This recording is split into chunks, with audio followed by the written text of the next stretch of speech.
Usisahau kusubscribe, like na kucomment.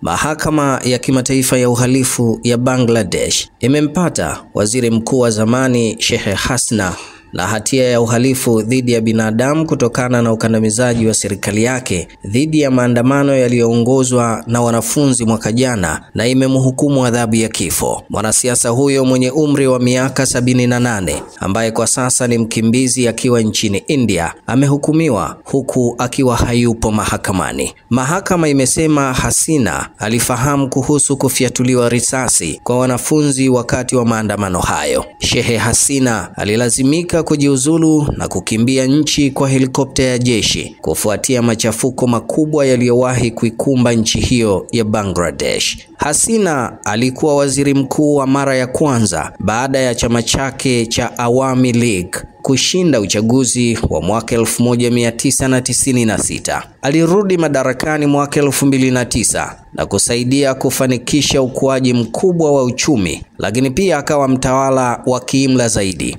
akikandamiza uhuru wa kujieleza, upinzani na tofauti za mawazo nchini Bangladesh, taifa lenye watu milioni 170 na nchi ya 8 yenye idadi kubwa ya watu duniani. Uongozi wa Hasina kama mwanamke aliyehudumu kwa muda mrefu zaidi kama mkuu wa serikali nchini Bangladesh ulihusishwa na matumizi ya vyombo vya usalama, ikiwemo kikosi hatari cha Rapid Action Battalion ambacho alishutumiwa kukitumia kuwateka nyara na hata kuwaua wanachama wa upinzani na wakosoaji, na pia kutuhumiwa kupanga matokeo ya uchaguzi. Hata mahakama ambayo mara nyingi imekuwa taasisi isiyoegemea upande wowote ilidai kupoteza uadilifu wakati wa utawala wake na kumlazimisha jaji mkuu kukimbia nchi hiyo baada ya kumpinga katika uamuzi mmoja. Hii ni Mwanahalisi, ni King Nyorobi.